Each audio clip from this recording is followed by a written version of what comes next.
wanted to do a quick review of the Q1 performance of Tesla. There were a lot of questions raised by viewers whether or not Tesla is worth $800 a share. And then there were questions raised, if SpaceX is successful, Tesla's probably going to jump on price, and this just makes no sense.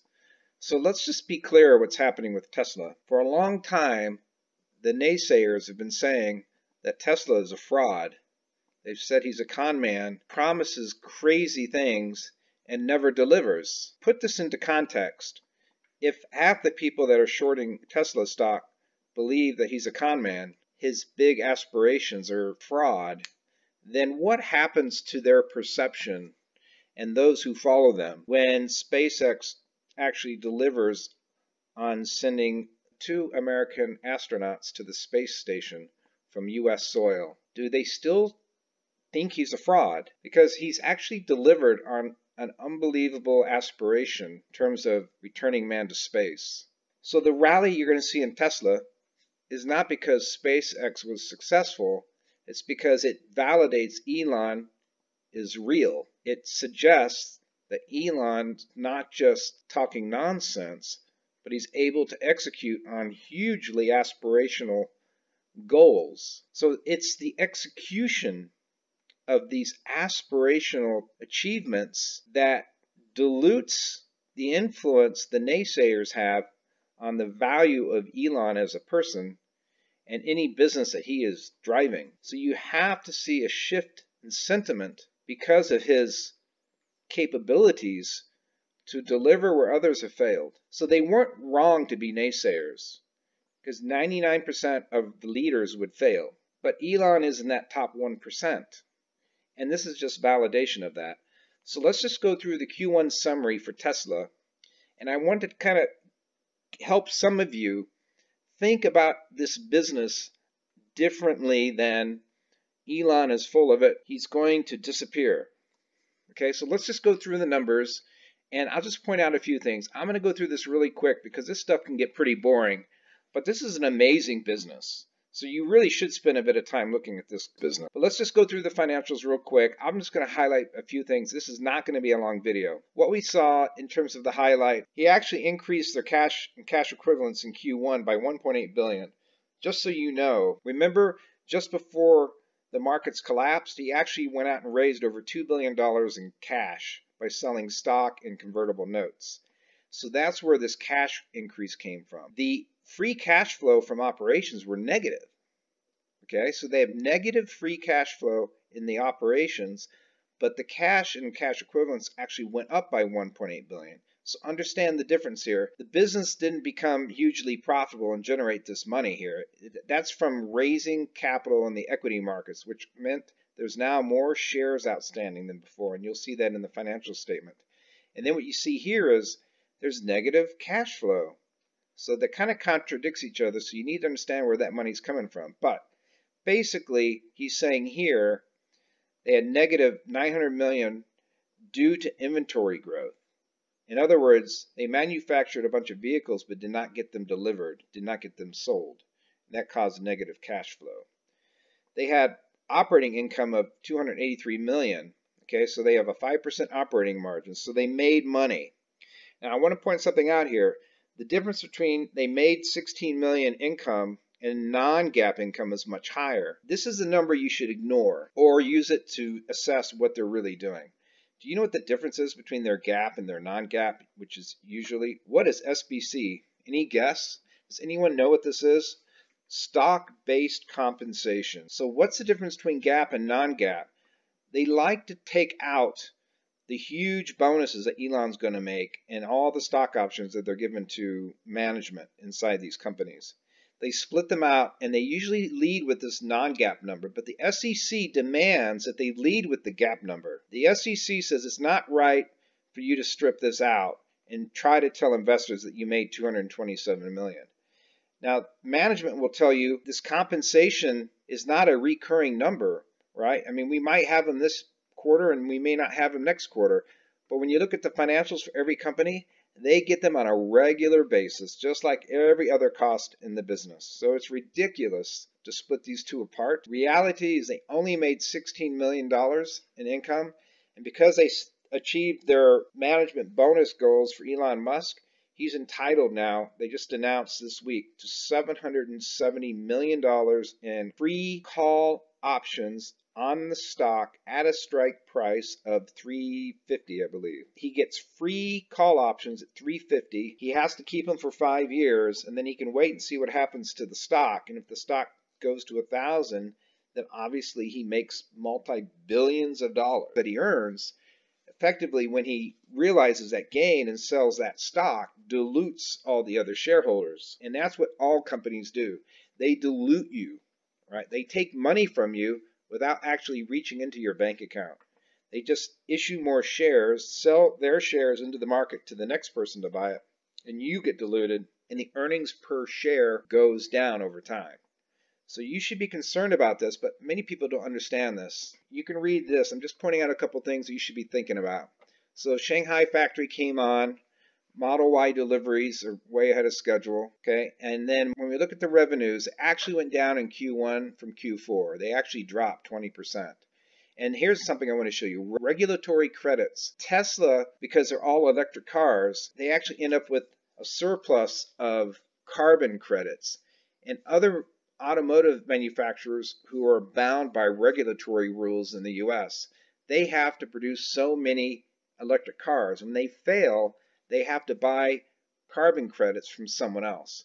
So Tesla made $354 million by selling credits to these other automotive companies who don't make enough electric cars to help with global warming. So that's a $354 million profit that just gets booked from other companies failing to compete with Tesla and selling electric cars. So that's just free money right there. Okay, and then so margins up about 25%. You guys can read this. I'm just pointing out the things I think you might find interesting. Here's the earnings, net loss, income. So here we finally made money. So that's 3 quarters in a row where Tesla's made money. And then that's what it's attributed. Anything here that stands out? So here's that number, free cash flow, positive, positive, positive, and look, a big negative free cash flow. They're claiming that's from inventory. And then look, we have a big jump up in the cash flow from previous quarters. Normally, you think that cash flow comes in because it's a profitable business and they're selling a lot of cars. In this case, I just want to point out, as I already said, this is not from selling more cars. This is from raising equity in the stock market just before the stock market crashed. Okay, so revenues highest for the seasonally slower first quarter. This is the operational summary. This is showing you how many cars are selling. What you'll notice is the original Model S and X, the number of cars they're producing keeps dropping. And I think if the original short sellers were correct in that the number of cars they used to sell were like 50,000, 70,000, and that number's dropped to 15. So they weren't wrong when they said there was a limited life on the S and X.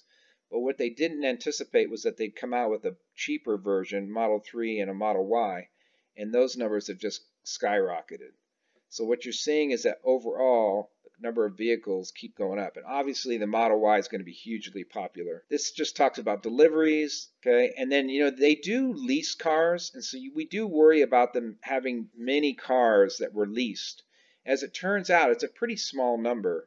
So that gives me some comfort. I was worried that maybe half their cars were being sold on lease, and then they'd have to take them back. But actually, it's less than 10%. So I'm surprised that the leasing numbers are so small. Then they have other businesses, right? So, okay, just to be clear on this, the Model 3 and Ys in Q1 of 19, 50,000, and in Q4, 92,000, they did 76,000. So you're looking at 500,000 cars a year now. A lot more cars than what they were 5 years ago. So I don't know how you can say this is a fraud. They're selling 500,000 cars a year. It just baffles me how many people think that this company is the equivalent of a DeLorean. It's nothing like that, right? This is mainstream now. They're selling 500,000 cars a year. And they built the gigawatt factory in Nevada to basically build the batteries for their cars. If you remember 5 years ago, the short sellers said that there weren't enough batteries in the world to be able to manufacture and sell 500,000 cars a year. And, it's not that they were wrong. they were correct. But again, they didn't anticipate that Elon would meet the bottleneck of batteries by building this gigafactory with Panasonic in Nevada, right? And so he's now the largest manufacturer of lithium batteries in the world. He's manufacturing more batteries than any other supplier in the world. So what you can see is he's vertically integrating his business. He's very much like Apple. This is not a car company. This is like a technology company where Apple tries to manufacture all their own components and using suppliers.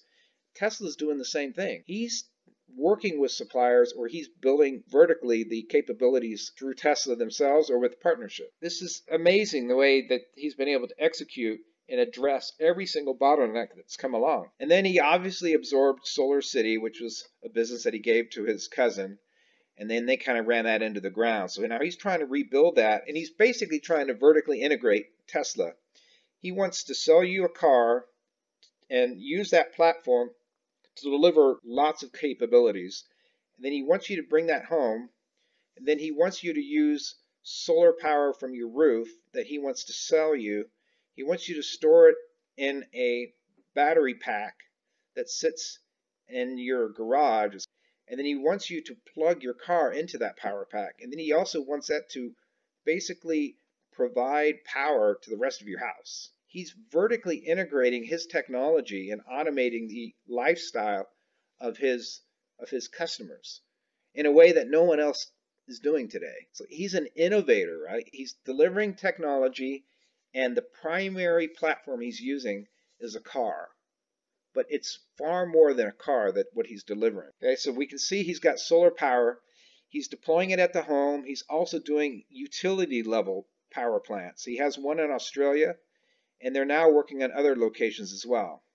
So what else does he have? He's got store and service locations, and they're generating revenue, providing maintenance, of which there's very little with the Tesla car. It only has like 20 moving parts on a Tesla. So there really isn't that much maintenance to do if the parts don't move. They have a service fleet, a mobile service fleet that moves around, and they generate some revenue. And then they have supercharger stations around the world. They're up to 2,000 now. They have over 17,000 connectors. And again, they're going to start charging to use their superchargers. So there's more revenue coming in from there as well. It's not just selling a car.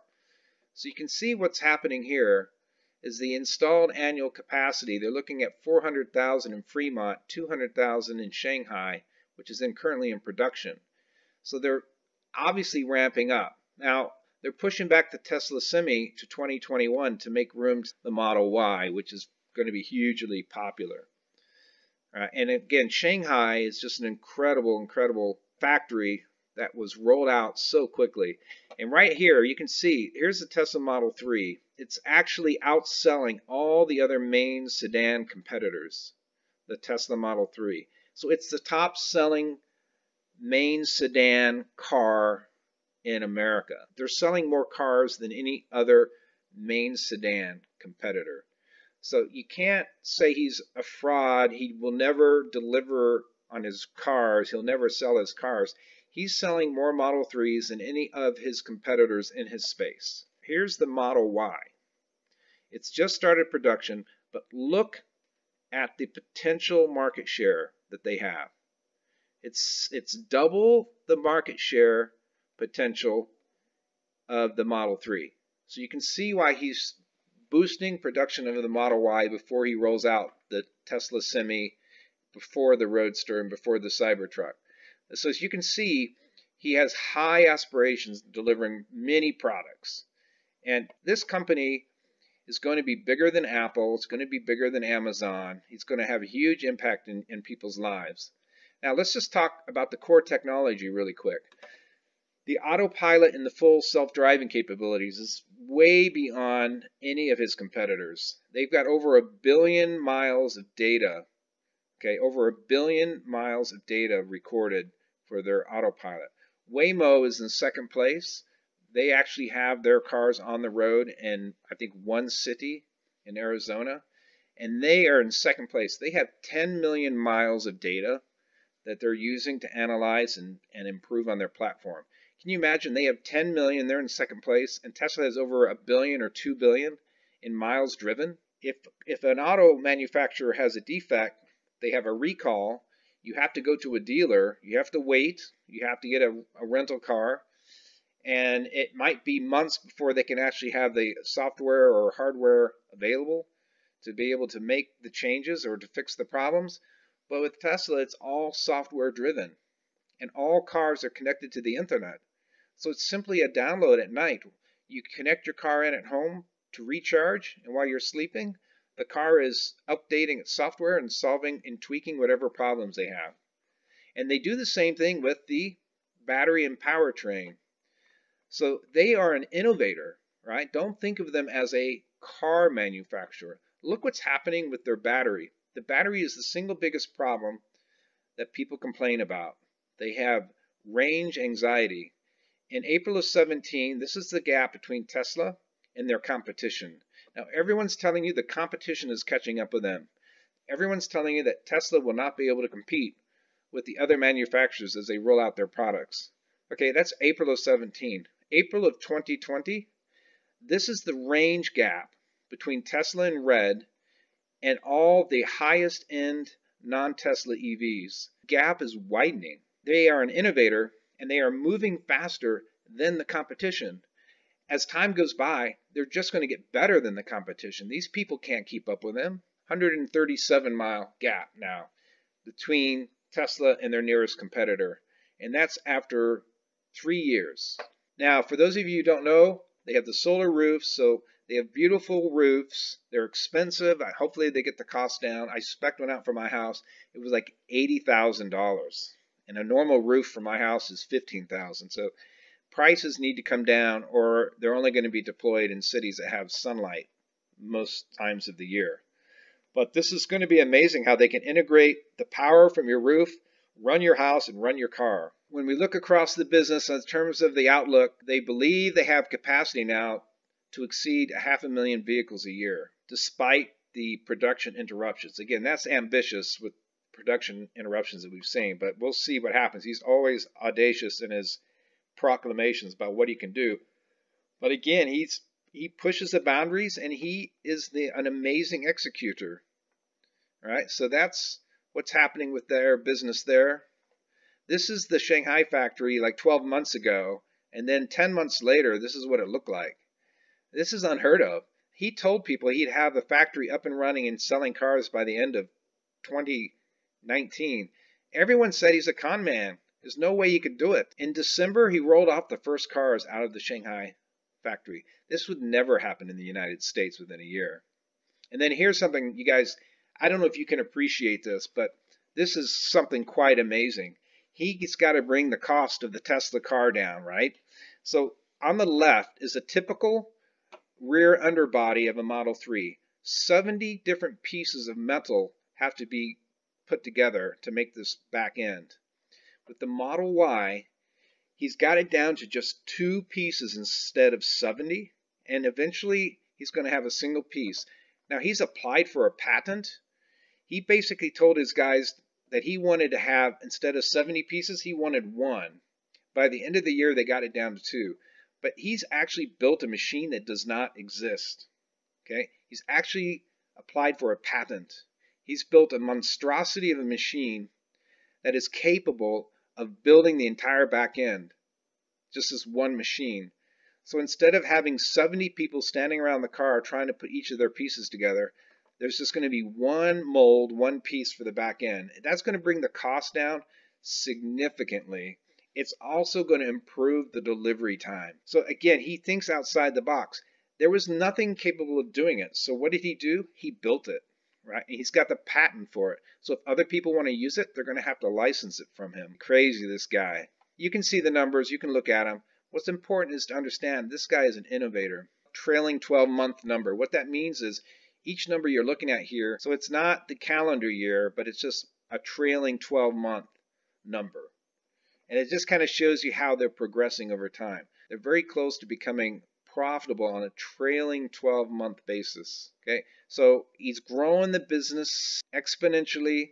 He's scaling it up. He's getting smarter. He keeps innovating. He's finding ways to cut costs, to produce quicker, to be more efficient, to get more mileage out of the same type of battery. And he's now recently applied for patents to redesign the way batteries work. So he may actually sever ties with Panasonic and build a whole new battery, right? So these are the financial statements. You can go through them. There's nothing here that really stands out. We've already covered everything around here. You know, what they don't show you is retained earnings in here. I'd like to see where the retained earnings are. It must be a huge negative number. We have total stockholders' equity, and as you can see, look at the big bump up in the shareholders' equity. Is that good? Do you know what that is? That's the additional $2.5 billion he just raised. So he's able to raise money, but is he able to give us a return on our investment? Now, as long as the stock price goes up, people will look at that and say he's delivering relative to the stock price, because the market cap's $150 billion now. But ultimately, what you want to see is you want to see the company growing in a way where retained earnings grows and is positive. But if it's a business like this one that's growing, it's capital intensive, as long as he keeps growing and building market share and getting better at what he does, then you just kind of have to accept the fact that you're not going to see profits. And again, if you have an innovator like Elon, do you really want him putting money in the bank? For this type of person, this is a different kind of business model. In a growth business, you don't want Elon to put money in the bank. You want him to reinvest in his ideas. And he is leveraging that to the hilt, right? So this guy is taking every dollar he can get, and he's reinvesting in a business, and he's growing faster than humanly possible. That's why this will be the largest market cap company globally. Its market cap will be easily over $1 trillion. He's gone from 40 billion last year to 150 billion this year. Now, assuming he doesn't take all the money out of the company in stock option bonuses for himself, if he leaves money for shareholders, then everyone should be rewarded. That's all I wanted to say. That's the information. You can stop it anywhere in here and study the financials, but that's just an overview of my impressions of the business, and this took way too long. I'm going to have to cut some of this out. Quick overview of Tesla and their kind of amazing performance as an innovator, leveraging a piece of hardware called a vehicle to innovate in ways that only the top 1% would be capable of even executing on. Good luck.